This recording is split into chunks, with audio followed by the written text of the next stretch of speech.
Hello, listeners. This is Kat, and welcome back to Put Your Hands Up Podfic. This will be the continuation of Datastream. This will be Part 22, Chapter 22. I still can't believe you two had a thumb wrestle to determine first place, Denki said in amazement as the five of them were getting ready to head to the train station. Well, everyone but Izuku, who was just waiting for Uncle and Papa to finish up so they could go home. Forget the thumb wrestling for first, Nato cut in. I can't believe Hitoshi cheated in thumb wrestling. Hito shrugged with a smirk, as Shouto blushed and Izuku giggled. He looked too adorable. Putting all his focus into the match like that, what was I supposed to do, not kiss him? Izuku giggled. Shouto caught fire. I thought I was the only one who could make you do that, Izuku teased. Just more evidence to prove my point, Nato exclaimed. You three are dating, you just haven't admitted to it yet. The ice coffin wasn't enough for you, was it? Hito asked, and watched Nato pale slightly. Shouto hummed quietly. Actually, he started. I don't think I'd mind. I don't know what you're talking about, but I have to head home, Hito said quickly, his phone having just buzzed. Whatever you're going to say, it can wait for tomorrow. My parents are wondering where I am. I'll see you later. Hito ran off towards the bus stop, in the opposite direction from where the others were going. Well, if there isn't going to be a sweet confession, then I'm going to head home too, Denki said with a wink at Shouto. Maybe we can get that confession tomorrow. Shouto's face held no expression at all as he said, Confession to what? Izuku giggled, having seen the teasing glint in his eye, even though neither Denki nor Nato could. The three boys headed off to catch their trains, and Izuku turned back to the main building, returning to the teacher's lounge. Pup, can you come to my office? Sure, what's up? Izuku changed direction from the lounge to Nezu's office. It wasn't lost on him that Nezu didn't reply, so he hurried his pace and started checking cameras, making sure that Uncle Shouta and Papa were still fine, relieved that they were. A few minutes later, he got to Nezu's office, and the doors opened. Okay, what happened? Izuku asked as soon as he walked in. Tea, Nezu offered. When Izuku only stared at him, Nezu sighed and said, There was an attack by Stain during the festival. Izuku sat heavily in one of the chairs in front of Nezu's desk and took the offered cup of tea. After a sip, he decided to ask, Did they survive? Yes. Ida Tensei Ingenium. He's currently in surgery. The doctors aren't sure he'll be able to walk again after this, Nezu replied quietly. Ingenium was in Hosu, Izuku muttered. That gives me a starting point to search. Izuku had been looking for Stain for the better part of 3 days now, ever since Ingenium's attack. He had been scouring Hosu and hadn't found anything. He was starting to get frustrated, and if he could throw his laptop, he would. Sadly, he didn't have a laptop to throw. He was tapped directly into the school's Wi-Fi. He was his own laptop. Izuku decided that he was going to take a minor break and join 1A for homeroom today. Uncle said they were picking their hero names today, and Izuku wanted to be there for that. When Izuku got to the classroom, about half of the students were already there, including Hito and Shouto. Nato's seat was currently unoccupied, and since there was still 10 minutes before class started, he took that seat. Hey, Izu. Have a nice few days, apparently not off, Hito joked. Ugh, no, Izuku complained. The guy I'm looking for. I guess he just doesn't exist when he doesn't want to. It's annoying, and I almost want to say he knows I'm after him, but I don't know how he would know that. Who are you looking for? Shouto asked. Izuku mimed, zipping his lips. Not supposed to tell, Izuku shrugged. I'm just here to socialize. I've spent too much time looking at screens and camera feeds. I need to unplug for a little bit. Oh, hey there, Zuku, Denki shouted as he reached the class. Missed you over the weekend. I thought we were all going to hang out. You left me alone with these weirdos. He gestured to Shouto and Hitoshi. Super lame, my dude. Super lame. Izuku giggled at that. Sorry, I had an important thing going on with Nezu-sensei. Unlike you actual students, I don't get days off just because of a school event. And unlike us actual students, you don't have a desk. Get up, go sit on your boyfriend's lap, Nato quipped as he showed up, pulling Izuku out of his seat. Izuku laughed again and just sat on top of Nato's desk instead of anyone's lap. Before they could continue the conversation, the bell rang and Uncle Shouta entered the classroom. Izuku quickly scampered over to Uncle's desk and sat there while he started the class. Here's the breakdown of internship offers. I'll be handing out the offers, but if you didn't get any, don't worry. You'll still have a list of 40 agencies that work with UA for you to choose from. Uncle glanced around at the students. Before I do that, though, there's another task for you all to complete. Midnight will be assisting with this. Hero names! Midnight shouted as she burst through the door. Your dear Aizawa-sensei is terrible at naming things. It's true, Izuku interrupted. Our cats were almost named Trash, Dumpster, and Bastard. As the class laughed, Midnight continued. So, unless you want to get stuck with a name like Eraserhead. Hey, President Mike is responsible for that name, Izuku cut in again, giggling. You're going to put in a lot of thought to your names.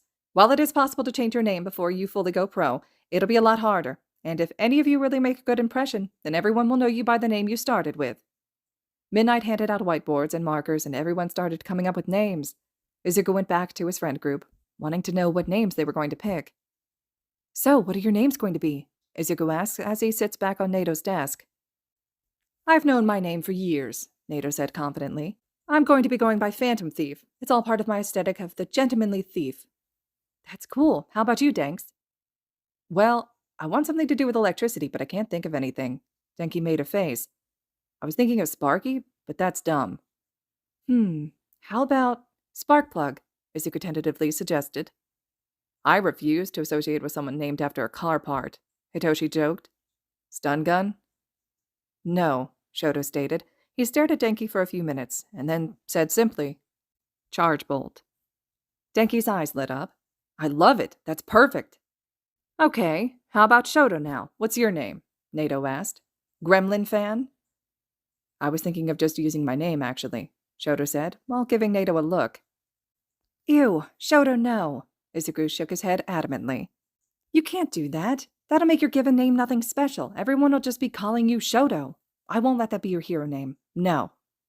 Hitoshi patted Izuku's knee and asked Shouto, Are you actually using your fire now? I mean, you used it a little at the sports fest. Yes, I think I'm ready to now. I read the binder from Zuku, and it was very convincing. Shouto nodded. Frostfire was Hitoshi's name suggestion. If you're using both sides now, then your name needs to incorporate both sides as well. I think it's beautiful, Izuku grinned. Shouto nodded. I like it. He wrote the name down on his whiteboard. What's yours? Hito's name is going to be Siren, Izuku firmly stated. We came up with it years ago. Hitoshi nodded and showed his whiteboard that already had the name written. The demonic gremlin heard me singing and wouldn't let me pick anything else. Okay, my little ones, Midnight called out. Who's ready to present your names? Why are you making me carry you? Shouta asked Izuku. They were heading back to the apartment after school had let out, and Izuku decided that he didn't feel like walking. Just because, was the only answer as Izuku snuggled his face more into his uncle's capture scarf. Is it so wrong to want a piggyback ride from my favorite uncle? Maybe. I thought I was your favorite uncle. Izashi gasped in mock offense. Giggling, Izuku said, Nope, but you are my favorite papa. The three trudged up the stairs and into the apartment.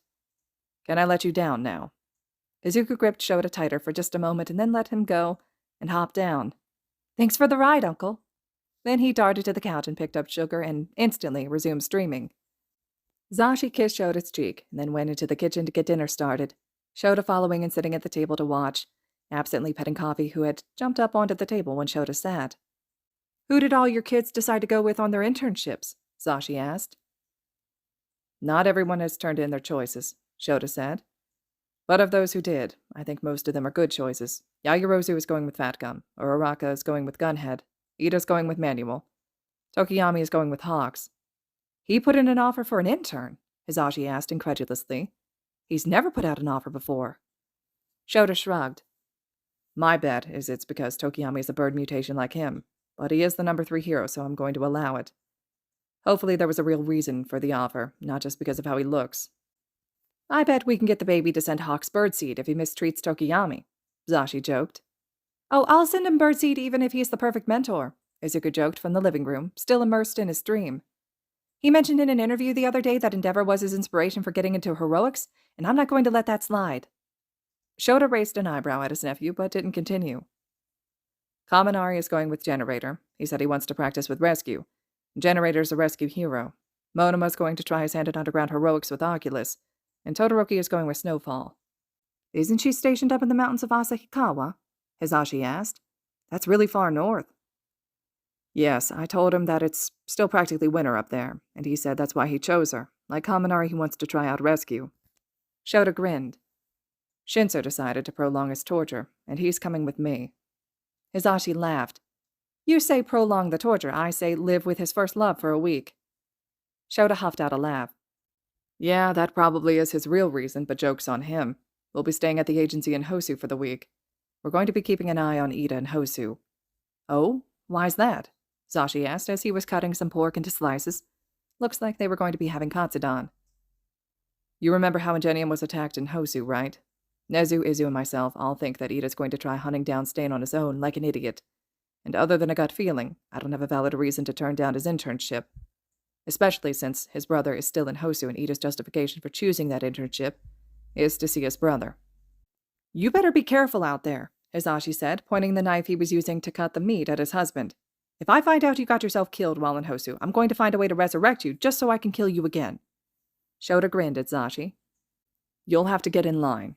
Izu's already threatened to download my consciousness into some kind of robot body just so he can torment me." Hizashi looked back at Izuku for a moment and then nodded firmly. "I like his plan better." Turning back to dinner, Hizashi asked, "Are you taking Izuku with you to Hosu?" "Fuck that," Shouta said instantly. "He can keep searching for Stain from the comfort of the living room. We'll all have comms on. He can stay in touch. I'm not letting my nephew anywhere near Hosu until Stain is officially captured, or has moved on to another city." Hitoshi was getting pretty excited. He was going to be going on his internship and he would be with Aizawa, which meant he would be with Izu. For a full week. The only thing better would be if Shouto had decided to take an internship closer to home, but he had been adamant about wanting to try out rescue for the week. Meh, not everyone could be underground.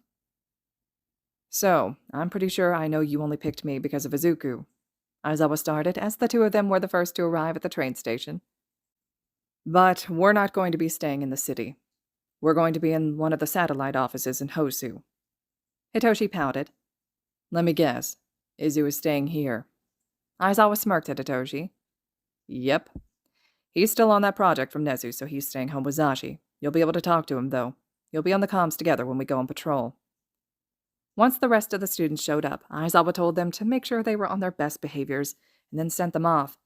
Aizawa and Hitoshi got on the train and were in the row behind Ida, all three of them, on their way to Hosu. All right, listeners, this concludes Chapter 22 of Datastream. Chapter 23 will be up next. Hope you all are still enjoying this fic, eager to hear your thoughts and reactions as always, and thank you so much for listening.